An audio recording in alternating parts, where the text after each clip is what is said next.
担保ゼロで40億ドル。日本円にして約6兆円。この国家予算レベルの途方もない金額をですよ、ウォール街の巨人たちがたった一つのテクノロジー企業のために貸し出そうとしているんです。へえ、しかも無担保ですよね。これがいかに異例なことか。そうなんです。無担保なんですよ。想像してみてほしいんですが、私たちが普段ニュースを目にするとき、こういう数字ってただのなんていうか、見出しとして通り過ぎてしまいますよね。まあ、あまりに現実離れた数字ですからね。ええ。でも今日あなたにお届けするこの深掘りの旅では、その見出しの裏側で一体何が起きているのかを解き明かしていきます。今回のターゲットにする情報源は、2026年3月27日付のテッククランチの速報ニュースです。はい。手元には大きく4つのトピックがありますよね。そうです。一つ目がソフトバンクによる AI 企業への巨額融資。二つ目が SK ハイニックスが警告する半導体不足。三つ目がウェイモンのロボタクシーの急成長。そして4つ目が欧州政府へのサイバー攻撃です。一見すると全く関係のない別々の分野のニュースに見えるかもしれませんね。金融、ハードウェア、交通、そしてセキュリティと。ええ、バラバラに見えますよね。でも実はこれ全て次世代テクノロジーが現実のインフラとして功を下ろす際に強烈な成長痛という一本の線でつながっているんです。テクノロジーの世界で今起きているのは単なるソフトウェアのアップデートなんかじゃないんですよ。莫大な資本が頭の中の概念を物理的な現実へと変換しようとしているまさに歴史的な転換点なんです。なるほど。概念から物理的な現実へですか。はい。そしてその過程でシステムには必ずボトルネックが生じますし、全く新しい種類の摩擦や脆弱性が生まれます。今日はそのメカニズムを一つずつ紐解いていきましょお願いします。じゃあ早速その莫大な資本の話から始めましょうか。ソフトバンクが JP モルガンとゴールドマンサックスから12ヶ月間の無担保で40億ドルという桁違いの融資を受けるというニュースですね。う。この動きは本当に象徴的です。ソースによればこれが2026年のオープン AI の IPO、つまり新規株式公開に向けた動きだと指摘されていますね。400億ドルってちょっと想像もつかない金額ですが、ここで私には一つ大きな疑問があるんですよ。はい、なんでしょソフトバンクがこれだけの巨額の資金を AI のソフトウェア側に投じようとしている一方で、全く別の場所、つまりハードウェアの世界でパニックが起きていますよね。う。SK ハイニックスのニュースですね。そうなんです。SK ハイニックスが米国での IPO を通じて100億ドルから140億ドルを調達して、彼らはラムマゲドンって呼んでますけど、破滅的なメモリ不足の危機を終わらせるために生産能力の拡大を目指していると。ラムマゲドン。なかなかショッキングな言葉ですが、事態はそれくらい深刻なんですよ。ですよね。ソフトウェアの進化に全振りして熱狂するウォール街と、物理的なメモリ不足で悲鳴を上げるハードウェア業界。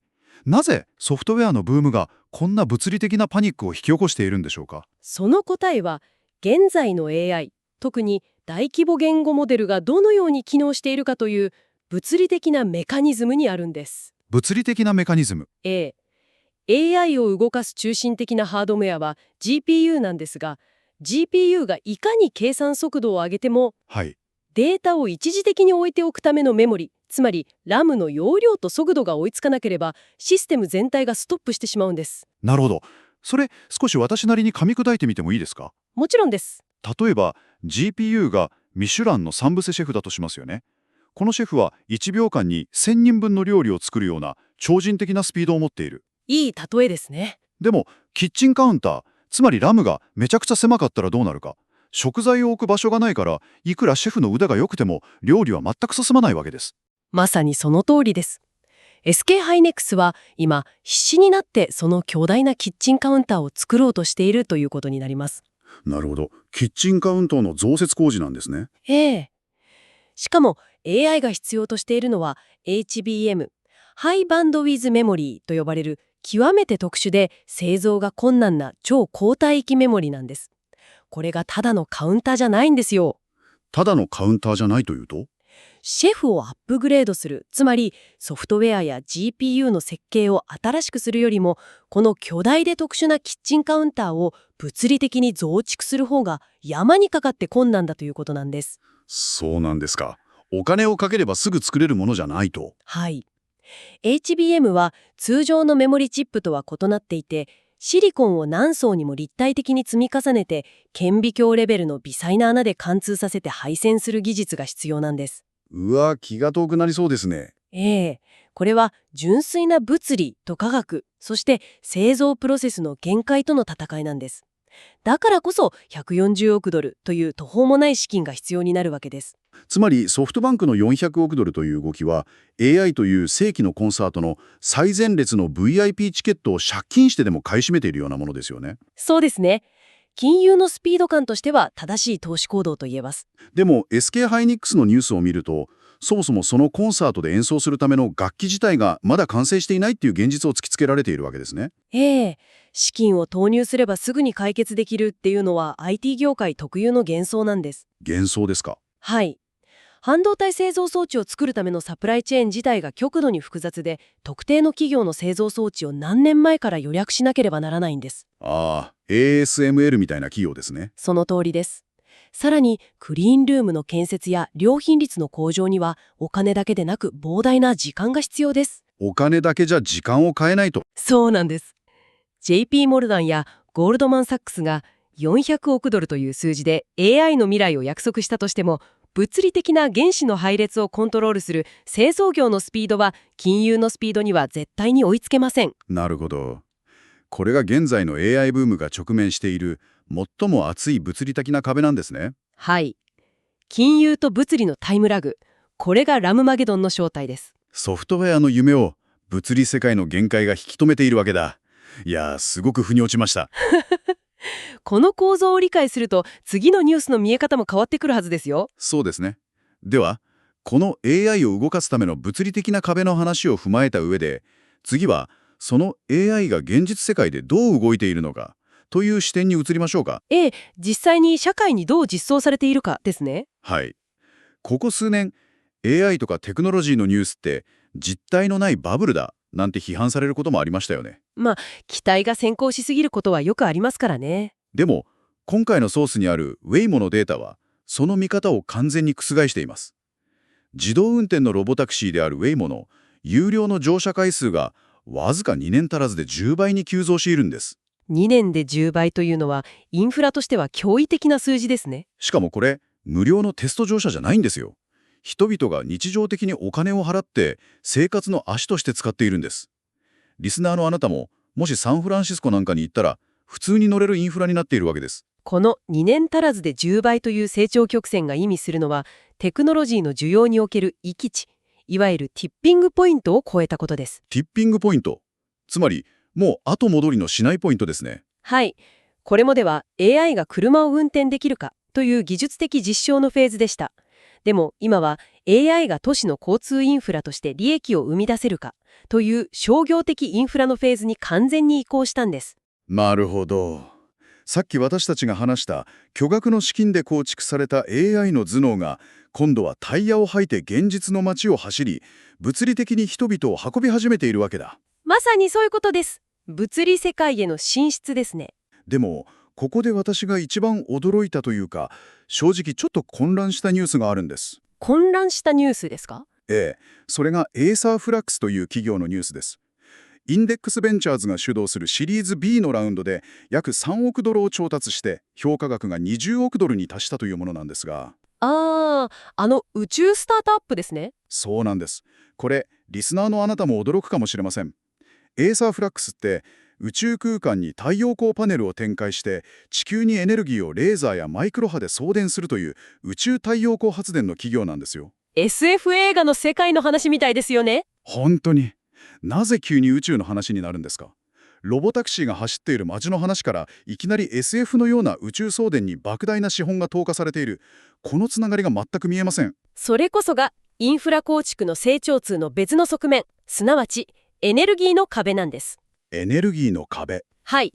先ほど SK ハイニックスのラムの話題で AI が巨大な物理的ハードウェアを必要としていることを確認しましたよね。巨大なキッチンカウンターが必要だと。あの巨大なデータセンターや街中を走り回るロボタクシーのフリートを稼働させるには天文学的な量の電力が必要になるんです。なるほど。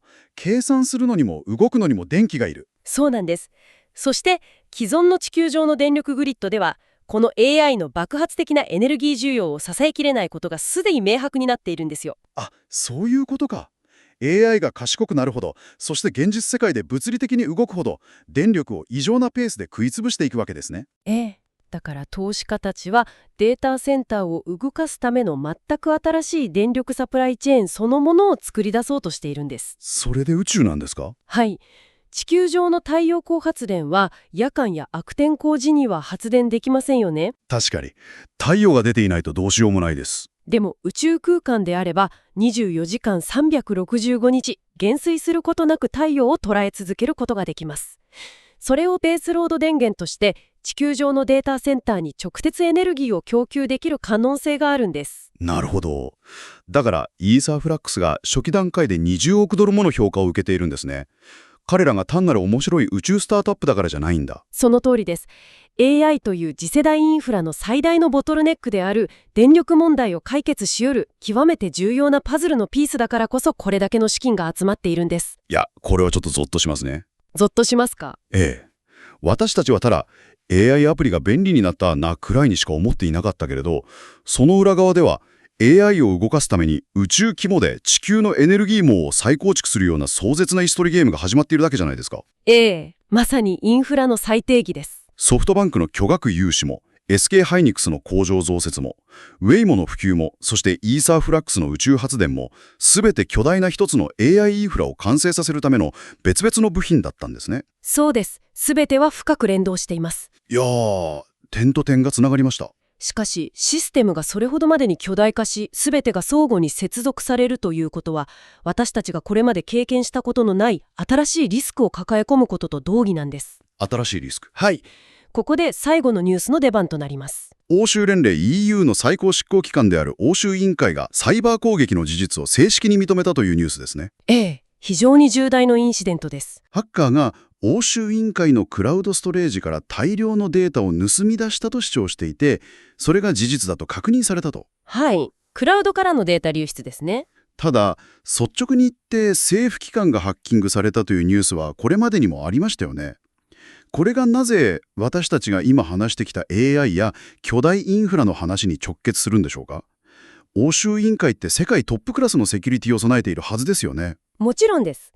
ここで注目すべきは、クラウドストレージが突破されたというメカニズムそのものなんです。メカニズムですか？ええ。理解すべき重要な概念は、アタックサーフェイス、つまり攻撃対象領域の拡大です。攻撃対象領域。どこから攻撃されるかっていうことですか？はい。過去において、欧州委員会の機密データを盗むには、物理的にブリュッセルの厳重な建物に侵入して金庫を開ける必要がありましたよね。ええ、スパイ映画みたいに警備員をかいくぐって。でも現在、システムを効率化して膨大なデータを処理するために、あらゆるものがクラウドに接続されています。これにより、境界線、いわゆるペリメーターという概念が完全に消滅してしまったんです。境界線が消滅する。つまり、これまでは建物の入り口だけを守っていればよかったけれど、クラウド化されたことで、世界のどこからでもアクセスできる見えないドアが無数に存在してしまっている状態ですか？そういうことです。地球の裏側の5000マイル離れた地下室にいるハッカーが API の設定ミスやクラウドにアクセスできるたった一つの認証情報を突破するだけでシステムの中枢に到達できてしまうんです。私たちは今何百億ドルもかけて世界で最も豪華で巨大なデジタルの城を建てているけれど、お城の裏口の鍵が開けっぱなしになっているようなものじゃないですか？まさにその例えの通りです。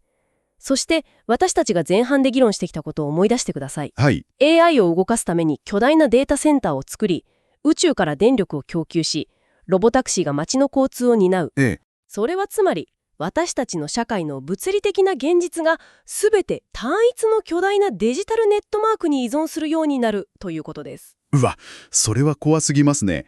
これまではクラウドがハッキングされたらデータが盗まれた、個人情報が漏れたって済んでいたかもしれない。ええ、情報の損失というレベルでした。でも、もし私たちがウェイモのようなロボタクシーや AI による電力網に完全に依存する社会になった後で、そのクラウドの脆弱性を突かれたら、盗まれるのはデータじゃなくて、都市の機能そのものが乗っ取られたり麻痺したりするってことですよね。それこそが現代のインフラが抱える最大のアキレス腱なんです。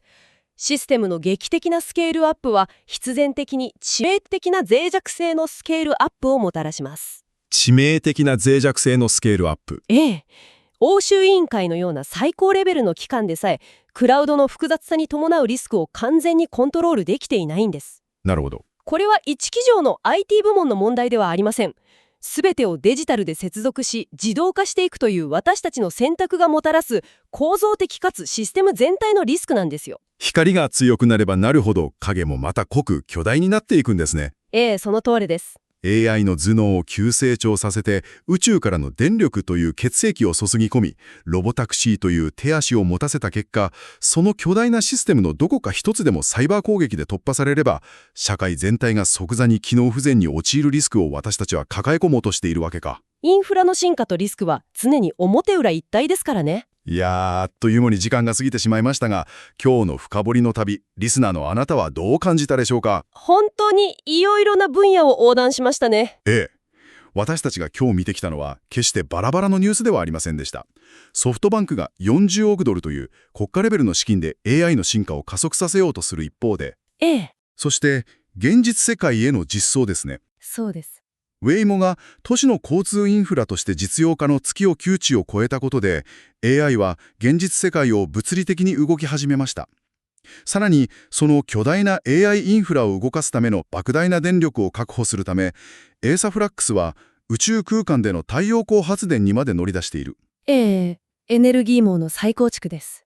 しかし、その全てを根本から脅かすのが、欧州委員会のクラウドハッキング事件が示唆するアタックサーフェスの爆発的な拡大です。私たちは今、人類史上かつてない規模で、物理世界とデジタル世界を融合させた新しいインフラを構築しています。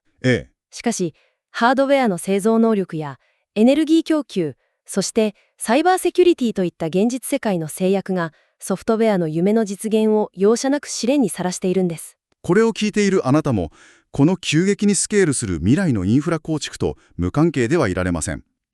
あなたが投資家であれ、テクノロジー業界で働く人であれ、あるいは単にアプリで配車サービスを利用する消費者であれ、この激しい成長痛の波は確実にあなたの日常を書き換えていきます。間違いなく、全員が当事者になりますね。そこで最後に、あなたに一つ持ち帰って考えていただきたい問いがあります。はい。私たちは今、AI という新しい時代の頭脳と手足を作るために何兆円もの資金と途方もないエネルギーを注ぎ込んでいます。SK ハイニックスが懸念するような半導体が足りなくなる物理的なラムマゲドンはいつか人間の技術力と莫大な資本で解決できるかもしれません。時間はかかってもいつかは。でも、もし本当に恐れるべき危機が別のところにあったとしたら、もしハッキングやシステムの脆弱性によって社会インフラがたびたび麻痺するような事態が起きたとき、私たちの社会はこの巨大な AI インフラに対する信用を保ち続けることができるでしょうか？システムの免疫系が頭脳の成長に追いつかなかったらどうなるかですね。そうです。次の本当の危機は、チップの不足でも電力不足でもなく、デジタル社会の基盤に対する人間自身の信用の欠如によって、システム全体へのプラグが抜かれてしまうことなのかもしれません。あなたはどう思いますか？非常に考えさせられる問いですね。今日の深掘りの旅はここまでです。この問いの答えは、これからインフラが構築されていく現実世界の中で、あなた自身が目撃していくことになるはずです。それでは、また次回の深掘りでお会いしましょう。